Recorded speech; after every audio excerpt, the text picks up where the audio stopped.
तो कैसे हो पौधों के नशेड़ियों? हे प्लांटहोलिक, स्वागत है आपका मेरे चैनल में। बहुत-बहुत धन्यवाद ये वीडियो ओपन करने के लिए।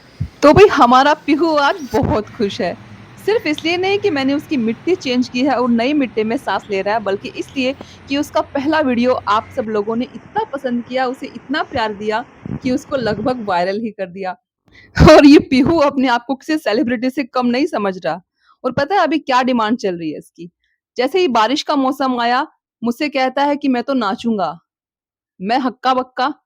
मैंने कहा अरे भाई अभी तो रिपोर्टिंग की थी तुम्हारी, अभी तो तुम्हारी जड़ें भी नहीं आई हैं। लेकिन फिर उसने बोला प्लीज़, मैंने बोला नो। उसने बोला प्लीज़, मैंने बोला नो।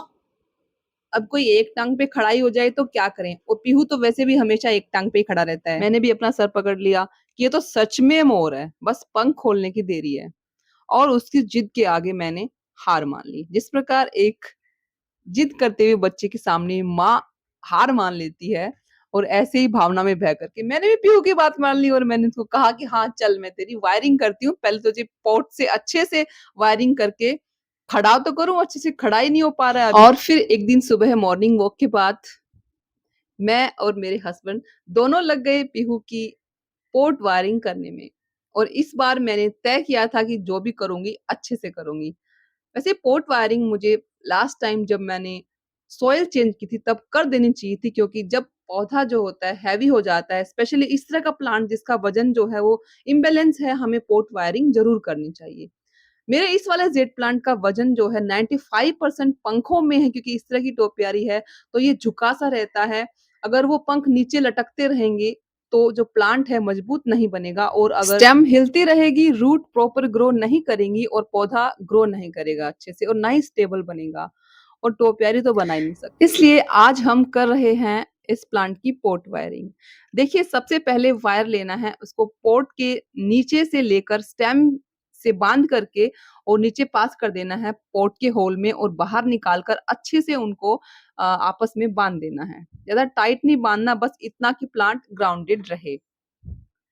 पौधा भी प्यार से बांधने से ही खुश होता है, अगर ज़्यादा कसेंगे तो रूट डैमेज भी हो सकती है। तो यहाँ पर मैं बता दूँ, टोपियारी जो भी बनाते हैं हम, वो बोनस साइज़ की होती हैं। उसके अलावा जितनी बोनसाइज़ बनाते हैं वो तो स्पेशली उनमें हम रूट्स जो है बहुत ही मिनिमल रखते हैं, ताकि उनका स्टेम मोटा रहे और वो एक ट्री की तरह दिखें। जितने भी बोनसाइज़ होते हैं, जितनी भी टोपियारीज़ होती हैं इस तरह के जिनके तना मोटा होता है, उनमें सब में पोर्ट वायरिंग करना बहुत ही ज़्यादा क्योंकि कंपल्सरी बिकॉज़ ऑफ होता है। Their heavy weight and bulky stem, और रूट तो है ही नहीं, पौधा जो है वो स्टेबल नहीं रहता और जल जाएगा, कुछ दिन में ही मर जाएगा, जड़ें नहीं होंगी तो पोषण कहाँ से मिलेगा?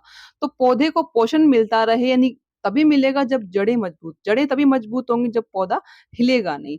तो इस तरह के पौधों को जिनका कि वेट जो है वो ऐसे डिवाइड हो रखा है, इम्बैलेंस है, ऐसे प्लांट्स को पोर्ट के साथ वायरिंग करना बहुत कंपल्सरी होता है। ये स्टेप मैं पिछले वाले मेरे जो प्रोसेस था उसमें करना भूल गई थी, और जो कि मुझे बाद में एहसास हुआ इस चीज़ का। तो वायरिंग नहीं हुई तो या तो पौधा गल जाता है या पानी में सड़ जाता है और हल्की हवा में भी झुक जाता है। तो वायरिंग सबके लिए ज़रूरी है, छोटा पीहू हो या फिर डिज़ाइनर बोनस टोपियारीज़ हों, उन सब के लिए।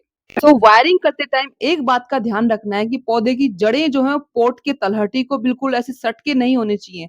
पॉट की तलहटी में और पौधे की जड़ों में डिफरेंस होना चाहिए, कम से कम भी समझ लीजिए 5-6 इंच का, क्योंकि उस एरिया में हमें मिट्टी भरनी है। उतनी मिट्टी भर के हम उसके अंदर रखेंगे उस अपने प्लांट को। तो इतना गैप रखना नहीं, यानी लूज़-लूज़ ही आपको पहले बाँधना है, फिर किसी दूसरे की मदद से पौधे को ऐसे ऊपर खींच लेना है और फिर बचे हुए गैप में मिट्टी को फिल कर देना है। तो ये देखिए मैंने पहले आधे पॉट में मिट्टी भरी है, उसके ऊपर से मैंने प्लांट को बिठा करके जड़ों को रख करके फिर मैंने आधे पॉट में मिट्टी भरी। और सिर्फ़ कॉपर वायर का ही आपको मैं प्रेफ़र करूँगी, क्योंकि एल्यूमीनियम वायर जो होता है बहुत हल्का होता है। एल्यूमीनियम वायर का यूज़ आप इस्तेमाल कर सकते हो अपनी बोन साइज़ के जो टहनियाँ होती हैं उनको घुमाने में, उनको अपने हिसाब से शेप देने में।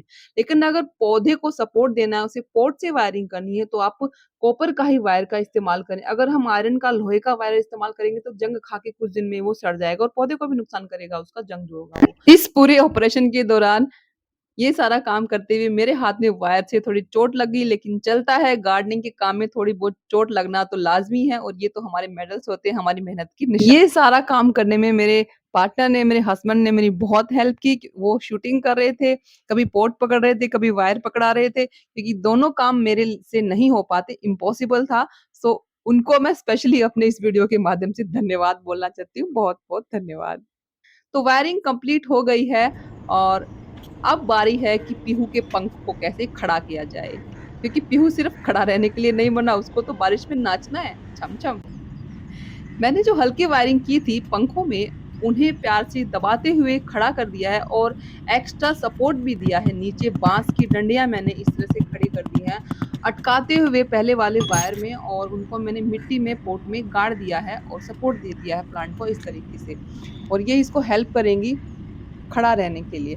वायर और डंडियों की टीम ने मिल कर के पीहू के पंख मोर जैसे खड़े कर दिए हैं। और सो नेक्स्ट इम्पोर्टेंट बात यही है कि जेड प्लांट को बहुत सारा पानी नहीं पसंद होता है, तो मोर भी है भई, इतना भीगेगा तो पंख तो उसके पानी में तरबतर हो जाएँगे, फिर कैसे सँभालेगा उसको?